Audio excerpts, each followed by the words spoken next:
Yeah, so specific founders, one of the favorites for our investment team is we lean towards global mindset with the scalability of their companies. So lots of investment groups and VCs have different, philosophies around scale of the companies that they're targeting or the assets they're targeting, all those sorts of things. For us, it's generally what we're looking for is the ability to scale internationally, novel ideas that are able to do that.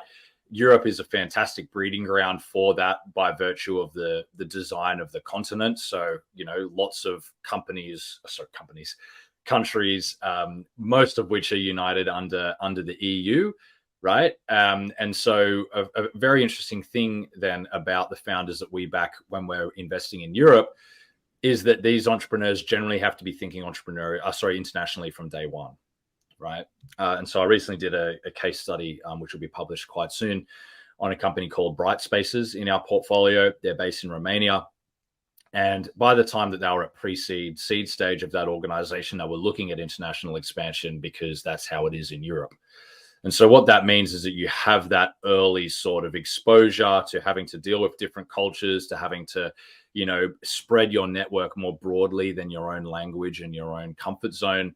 And we see that really playing out well for European entrepreneurs. So that works out for us in our sort of home base of Europe. But of course, we also invest internationally as well. We've made investments in the US, we've made investments in the Middle East, we've made investments in APAC and South America even as well, and Canada. So we've invested quite broadly. But to answer your question on that philosophy, one of the key points I would kind of bring back to is that, that global mindset and that opportunity around scalability that brings.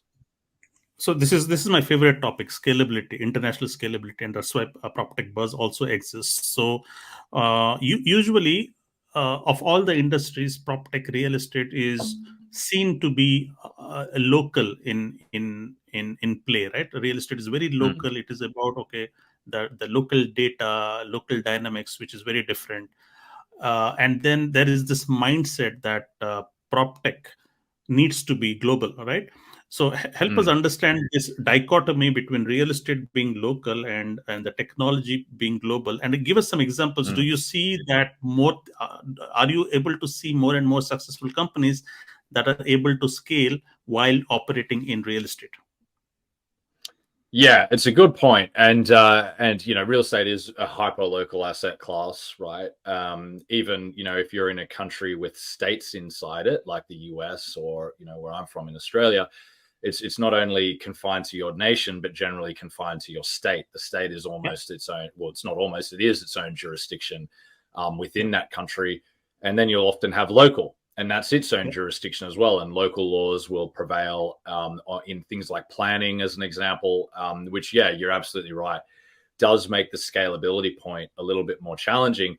But I think, going back to what I said around, starting with that international mindset or that transcending jurisdiction mindset is if you're designing your product like that from day one, the first company that comes to mind for me in our portfolio is a company called Layouts, right? Who deploys AI and machine learning as a subset of AI to provide take into account all the variables necessary for the layout of a building. So government regulation, all those sorts of things like fire escape, type of materials, all these sorts of things. Take this into account when proposing different floor plate layouts, right, of physical spaces, say an office building, something like that. Now that varies from jurisdiction to jurisdiction. So the big question mark off the back of your question would be, how would these guys, as an example, scale beyond, say, the Netherlands into France or something like that, or into the UK or over to the US or whatever?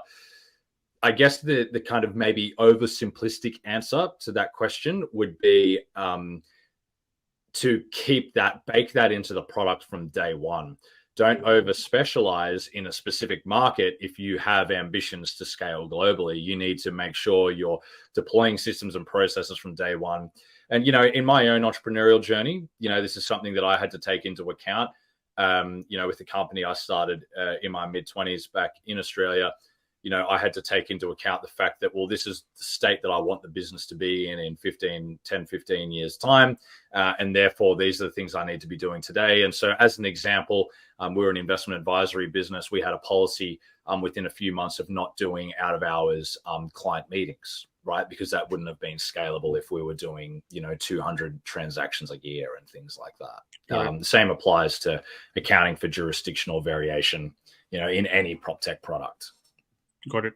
In fact, the panel that I'm doing in London in PropTech Connect is exactly on this. The theme is scaling challenges from emerging markets. Okay. I completely understand. If it is not baked in from day one, if your vision is not to be scalable, then you will not build your product with a scalable mindset, isn't it? Do you see any other challenges other than the product being scalable? Is it also a vision and a mindset issue of the founders? What are some of the challenges against going global? Is it visibility? So how do you make yourself visible? Like how do you go to new geographies when you are local? Somebody, a company in South Africa, maybe, okay, doing great. How can they make themselves visible across the globe? Yeah, so this one's tough. I mean, like a good example of a way to do it is exactly what you and I are doing right now, right? So you're sitting in Munich right now. You told me before this recording started. I'm sitting in London, so we're transcending jurisdictions right now in this conversation. We're comparing notes, all those sorts of things. It's tough. I was born and raised in an Anglophone country that was built on English law, right? And I still found it challenging in many ways to transcend those boundaries, those borders. When I arrived in the UK, there are a lot of assumptions about Australia as a jurisdiction, the quality of labor coming from Australia, all those sorts of things. It can be really tough. I think, it's one thing that might be easier to say than do is to say something like, you just have to transcend that and those sorts of things. But I think at the end of the day, how would I frame this? I think perhaps it is being aware of what your expansion plans look like, whether it's career or entrepreneurially with a business, and learning the language of where you're targeting before you start, I won't use the word attacking, but start focusing on that space. And so, right. Say as an example, if it's a South Africa-based company, I imagine they may face similar sort of assumptions that people made about Australia. And therefore, it's about making sure that the product is refined and sophisticated to a level where, those assumptions are undeniably overcome. That might mean that you might have to be quite a bit better than a local product, right? You can't just be just as good as a local product. You might have to be quite a bit better. And I've seen that with entrepreneurs, even in Eastern Europe. So, if I go back to examples of companies we've invested in, some of them struggled expanding to other parts of the globe because of assumptions that were made about Eastern European products and all those sorts of things. And so, I think, I'd hate to think that biases play too big of a role in this. But I think sometimes being underestimated can actually be an advantage. And so for emerging markets entrepreneurs, one thing I would say is certainly never allow that to get in the way. I would say use that to your advantage and blow them away with your excellence. Excellent, Luke. I think those were fantastic lessons there. Lots of learning from the stories of global scalability. What would be also useful is to learn a few examples, real examples from your portfolio companies in Pi Labs. I'm sure there are a few who have achieved global success. Do you want to talk about a couple of them so that our listeners would benefit from those examples? Yeah, sure. So I mean, one caveat to it is naturally with us as an early stage investor, some of majority of our companies are still in the earlier stages, but conveniently with what I was saying about European startups and to a certain extent startups that were founded in other regions as well. What we have seen is a few of them, making international expansion, very much part of their early stage plans. So conveniently, at the moment, I've been working on a case study for one of our portfolio companies, Bright Spaces. So they do 3D visualization of both built and unbuilt spaces, digital twins, oftentimes they're referred to as. And so Bright Spaces, based in Romania, they've quite quickly ended up expanding to other countries around Europe. One of their first clients was actually in the UK. They were founded in 2019, so say about 4 years old. And they're now in their pipeline looking at a couple of extra continents expanding into, as well as I think 8 new countries. So in total, then something around 11 countries in the what would it be? No, in the teens of countries, in the first few years of operation. So again, some of the challenges to be mindful of there, intercultural challenges, things around, say, how different regulations and different norms in real estate sectors in each country affect, the opportunities for that organization. And another example, I think, would be Contilio. So funny enough, I've chosen 2 three-dimensional type companies. Contilio is a construction tech, again, founded here in Europe, but now working in projects in the Middle East and continuing their global expansion as well. So yeah, certainly a growing number of examples for us of companies not just spreading across Europe, but going internationally. And of course, we're seeing some success with international sort of engagement with some of our APAC-based companies, as well as some of our Americas-based companies as well. Got it. So yesterday we talked about real estate being local. So the examples that you shared are primarily geo-neutral, isn't it? Because also it also helps to have a business which does not have to be constrained by the local dynamics. So something like construction tech. Would you say construction tech is closely tied to local dynamics, or construction tech globally is the same?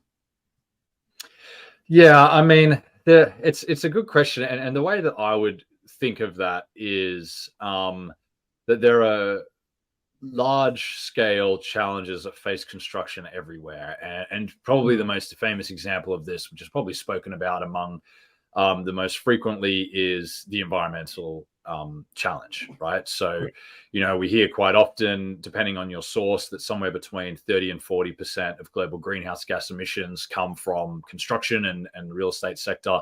A large part of that is concrete. I remember seeing one source that 10% of global GHG emissions is just from concrete alone, right? And so that applies anywhere that you are. Obviously, it applies in rapidly growing markets a bit more significantly than it does in established markets, where that emission is already embodied in the assets rather than new emissions coming into the sector. But then you do have those niches, like we were speaking about before. You do have industry niche, regional niches, things like regulation around, even if it's a design of building or construction practices, occupational health and safety, all these sorts of things. We have one startup called Konzai.